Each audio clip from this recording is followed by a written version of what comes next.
Bien, sur notre réunion de groupe de ce matin, premier point, enfin, sur la réforme SNCF. Un mot tout de suite. Nous restons bien évidemment sur la ligne qu'on a construite depuis maintenant 15 jours ou 3 semaines, c'est-à-dire avec tous les travaux en commission, sur l'opposition à la réforme telle qu'elle est proposée par le gouvernement, qui est à la fois un reverrouillage complet de la SNCF, c'est-à-dire on revient dans une situation hantée avec cette structure de tête qui coiffe. Vous savez qu'on a séparé dans la réforme, et ça c'est un point sur lequel on est tout à fait d'accord, nécessité de séparer à la fois l'opérateur historique et l'organisateur des réseaux et des attributions de sillons. Simplement, quand on coiffe tout cela par une superstructure qui est présidée par le président de la SNCF, on voit bien qu'on n'est pas du tout dans une logique d'ouverture de marché, que ça n'apporte rien d'ailleurs sur la dette non plus. Et quant à la grève, elle est inacceptable et inadmissible. On est vraiment dans un règlement de compte interne à la CGT et à Sudrail. C'est-à-dire qu'il y a des tensions très fortes aujourd'hui entre l'équipe dirigeante de la CGT et le gouvernement d'un côté. D'ailleurs, je rappelle que la CGT avait appelé publiquement à voter pour François Hollande et à soutenir ce gouvernement, donc entre l'équipe dirigeante CGT et le gouvernement, et puis la base de la CGT. Et on fait payer la note à l'ensemble des Français. Donc cette grève est scandaleuse, n'est pas acceptable, et on est vraiment dans une prise d'otage qui est pour nous inadmissible.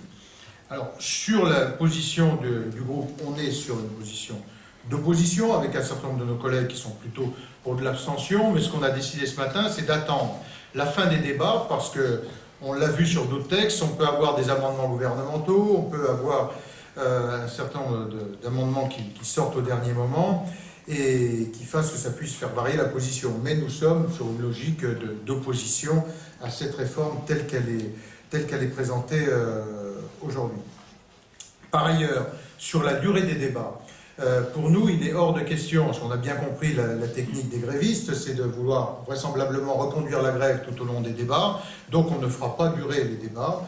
Il y a plus de 400 amendements déposés, il y en a seulement 40 par le groupe UMP, donc on va défendre nos 2 motions, on a 6 amendements du groupe, et puis une quarantaine en tout, et il y en a plus de 400 amendements de la gauche. Donc nous ferons en sorte que les débats ne s'allongent pas, tout en rappelant avec fermeté nos positions. L'autre point que l'on a évoqué, c'est le PLFR. Donc sur le PLFR, il y a 2 choses. Il y a à la fois un constat, on y reviendra la semaine prochaine, mais à la fois un constat d'échec et un véritable enfumage. Le constat d'échec, c'est les moins-values fiscales. L'année dernière, on avait pratiquement 15 milliards de moins-values fiscales. Cette année, on va être encore à peu près à 4 milliards de moins-values fiscales. Et parallèlement, et on nous explique qu'on aura un taux de croissance à 1 point à peu près et un déficit à 3,8. Bon, 2 chiffres qui sont déjà contestés par le Haut Conseil aux finances publiques et également par la Cour des comptes, qui ce matin annonce dans la même ligne que le Haut Conseil aux finances publiques qu'on sera vraisemblablement plutôt sur un déficit de 4% plutôt que de 3,8 déjà à ce stade. Donc on sera sans doute dans des moins-values fiscales encore plus importantes. Et l'enfumage, c'est celui qu'on veut nous présenter sur la baisse des impôts. Ça n'a vraiment aucun sens. Nous présenter cette baisse d'impôts en rappelant que sur cette seule année, c'est 4 milliards d'impôts supplémentaires, uniquement sur la baisse du quotient familial, la fiscalisation des complémentaires santé, la fiscalisation des avantages familiaux sur les 10% pour les familles de 3 enfants et plus, et sans compter les augmentations de cotisations et l'augmentation de TVA. Donc, nous présenter aujourd'hui 1 milliard de baisse d'impôts, c'est une vraie opération d'enfumage, d'autant plus que la plupart des baisses des dépenses, d'ailleurs ce qui a été rappelé par la Cour des comptes et par le Haut Conseil, ne sont pas documentées, ce qui fragilise encore plus la position du gouvernement, avec un Manuel Valls qui est de plus en plus fébrile. On l'a vu sur les déclarations de ce week-end, et on se rappelle tous le programme de stabilité. Il manquait 24 députés pour avoir la majorité absolue, puisque 265 députés ont voté le programme de stabilité, la majorité de 289, et je ne vois pas pourquoi ces 24 voix qui ont manqué la dernière fois ne manqueraient pas cette fois-ci. Et donc on se prépare à avoir une très forte mobilisation sur le PLFR, de façon à dénoncer toutes ces turpitudes et ce numéro d'enfumage sur la baisse des impôts. Et puis oui, par ailleurs, nous avons, mais je pense que vous saviez déjà tous, notre direction collégiale à la réunion du groupe. On ne le fera pas à chaque fois, puisque sur le triumvirat ou le collège des 3 co-présidents et le secrétaire général, on a 2 qui sont députés, donc c'est eux qui, en règle générale, siégeront. Et puis, autant que de besoin, si Alain Juppé et Jean-Pierre Raffarin veulent venir au groupe, ils seront toujours les bienvenus. Voilà ce que je pouvais vous dire. Je vous ai assommé là, non? Non, c'est une impression. Bon. Comment vous expliquez les positions un peu divergentes sur la demande de retrait du texte de Luc Châtel et l'opposition de Xavier Bertrand? Enfin, ça, on comprend pas bien. On est, bon, moi j'ai eu l'occasion de le dire, on s'est téléphoné avec Xavier et d'autres.